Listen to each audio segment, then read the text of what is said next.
Welcome to கலாஸ் கறிவேல். எல்லாரும் நல்லா இருக்கீங்களா? இன்னைக்கு நான் வந்து அருமையான ஒரு ரெசிபியுமா வந்திருக்கேன். அது என்னன்னா கேப்சிகம் வச்சு பண்ண போறோம்.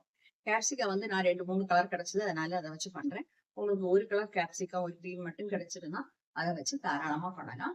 ரொம்ப டேஸ்டா இருக்கும். நம்ம சப்பாத்தி, தோசை, ஆப்பம், அது மாதிரி சாதம் எல்லாத்துக்கும் கூட சாப்பிட்றதுக்கு நல்ல ஒரு காம்பினேஷன். இந்த மாதிரி பண்ணி பாருங்க. இந்த அருமையான ரெசிபி பண்ணி பார்த்து உங்க ஃபீட்பேக்கே தெரியுங்க. ஓகே, வாங்க அதை எப்படி பண்றதுங்கிறது பார்க்கலாம்.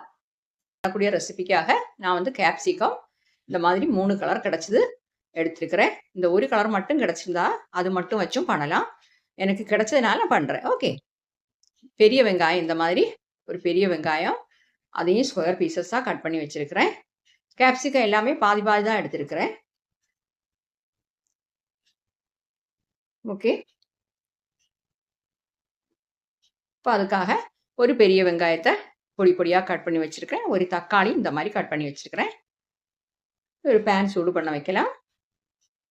அதில் வந்து 2 ஸ்பூன் ஆயில் சேர்க்கலாம். தேங்காய் எண்ணெய் வேண்டாம். இந்த மாதிரி ரெசிபிக்கெல்லாம் தேங்காய் எண்ணெய் சேர்க்கறது இல்லை. ரீஃபைண்ட் ஆயிலே தான் சேர்த்துக்கிட்டா போதும்.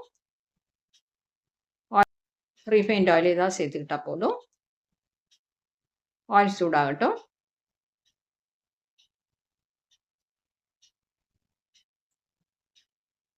இப்போ நம்ம கட் பண்ணி வச்சுருக்கக்கூடிய இந்த பெரிய வெங்காயத்தை போட்டுட்டேன். ரொம்ப பெரிய வெங்காயமாக இருந்தால் நீங்கள் பாதி எடுத்துக்கோங்க. சின்ன பெரிய வெங்காயமாக இருந்தால் அதை முழுசாக போடலாம். இந்த அளவுக்கு எடுத்துருக்கிறேன் பாருங்கள்.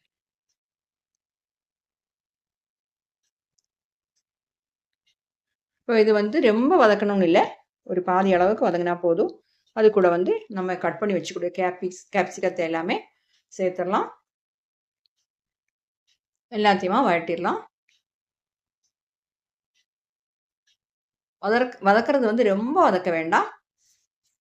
ஒரு 75% வதக்கினா போதும்.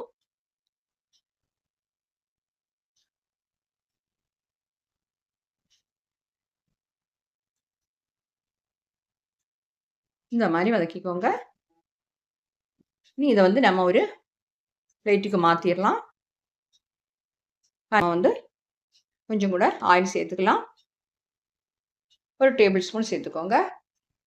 ஆயில் சூடாகட்டும். நாம் இதில் கொஞ்சம் சீரகம் சேர்க்கணும். ஒரு 1/2 டீஸ்பூன் சீரகம் சேர்க்குறேன். 1 டீஸ்பூன் இஞ்சி பூண்டு விழுது. நல்லா சூடு பண்ணிடலாம்.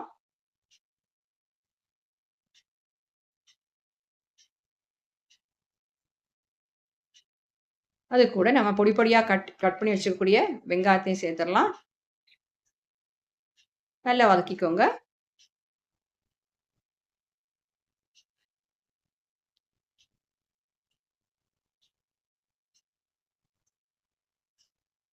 இது கூட நாம் வந்து கட் பண்ணி வச்சுக்கூடிய தக்காளியும் சேர்த்துடலாம். ரெண்டுமே நல்லா வதங்கணும். நல்லா வதங்கிடுச்சு பாருங்க. இப்போ ஃப்ளைமை ரொம்ப லோவில் வச்சுக்கோங்க. 2 டீஸ்பூன் காஷ்மீரி சில்லி பவுடர் சேர்க்குறேன். காரம் உள்ள மிளகாய்த்தூள்லாம் பார்த்து போட்டுக்கோங்க. 1 டீஸ்பூன் பெப்பர் பவுடர் மிளகுத்தூள் சேர்க்குறேன். உங்களுக்கு அதோட வாசம் பிடிக்காதுன்னா கொஞ்சம் கம்மியாக சேர்த்துக்கோங்க. தனியாத்தூள் வந்து 2 டீஸ்பூன்.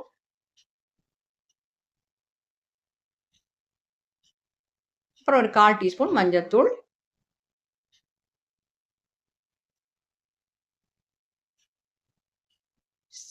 தயிர் வந்து 1 டேபிள் ஸ்பூன் சேர்த்துக்கோங்க.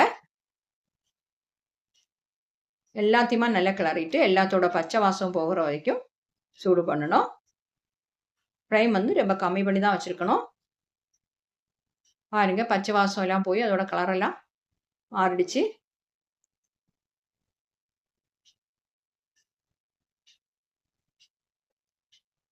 இனி வந்து நாம் இதில் கொஞ்சம் தண்ணி சேர்க்குறோம். ஏன்னா நம்மளுக்கு கொஞ்சம் நம்ம கேப்சிகம் எல்லாம் கொஞ்சம் வேகணும்.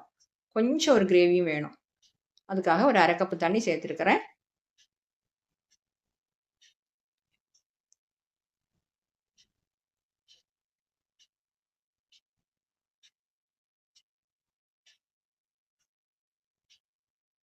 நல்லா கொதிக்கட்டும். தேவைக்கு சால்ட் சேர்த்துக்கோங்க.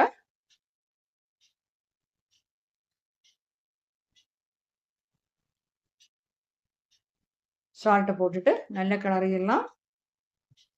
கொஞ்சம் கூட தண்ணி சேர்க்குறேன் நான்.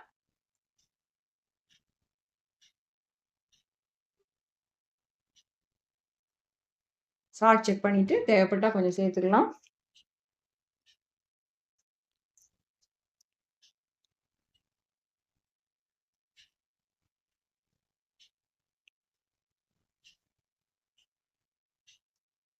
நல்லா கொதிக்கணும்.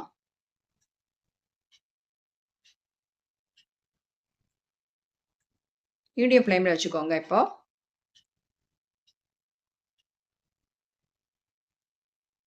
பார்த்தீங்களா நல்லா கொதிக்குது. இந்த டைமில் நம்ம வதக்கி வச்சுருக்கக்கூடிய அந்த கேப்சிகத்தை, இந்த பெரிய வெங்காயத்தை எல்லாமே அதில் சேர்த்துடலாம். எல்லாத்தையுமே நல்லா கிளறி விட்டுக்கோங்க. ஒரு 3 நிமிஷம் இந்த மாதிரி நல்லா கொதிக்கட்டும். அப்போ நம்ம கேப்சிகம்லாம் இனியும் கொஞ்சம் கூட வெந்து கிடச்சிரும். நல்லா இருக்கும் இப்படி பண்ணும்போது. உங்களுக்கு ரொம்ப ட்ரையாக வேணும்னா நல்ல அந்த தண்ணியெல்லாம் நல்லா வற்ற வைக்கணும். இல்லை நம்மளுக்கு கொஞ்சம் கிரேவியாக இருந்தால் தான் நல்லாயிருக்கும். ஏன்னா சப்பாத்தி, நம்ம ஆப்பம், சோறு எல்லாத்துக்கூடையும் சாப்பிட்றதுக்கு ஒரு சின்ன கிரேவி வேணும். அப்போ தான் நல்லாயிருக்கும். கொஞ்சமாக கிரேவியாக நம்ம பண்ணலாம்.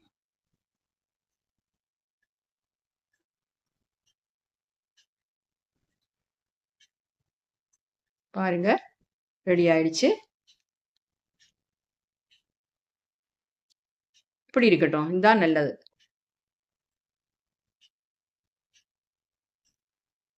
பாருங்க இந்த மாதிரி எடுத்துக்கோங்க. நல்ல டேஸ்ட்டாக இருக்கும். கட்டாயம் நீங்கள் பண்ணி பாருங்க. கேப்சிகம் உடம்புக்கும் ரொம்ப நல்லது. இதில் வந்து லாஸ்ட்டில் கொஞ்சம் கொத்தமல்லி தழை சேர்த்துடலாம். ஃப்ளேம் ஆஃப் பண்ணிடலாம். பாருங்கள் நான் ஒரு பவுலுக்கு மாற்றிட்டேன். நம்ம கேப்சிகம் ரோஸ்ட்டு சூப்பராக கிடச்சிருக்கு. கரெக்டாக நீங்கள் பண்ணி பாருங்கள். பார்த்து உங்கள் ஃபீட்பேக்கை தெரியுங்க. தேங்க்யூ.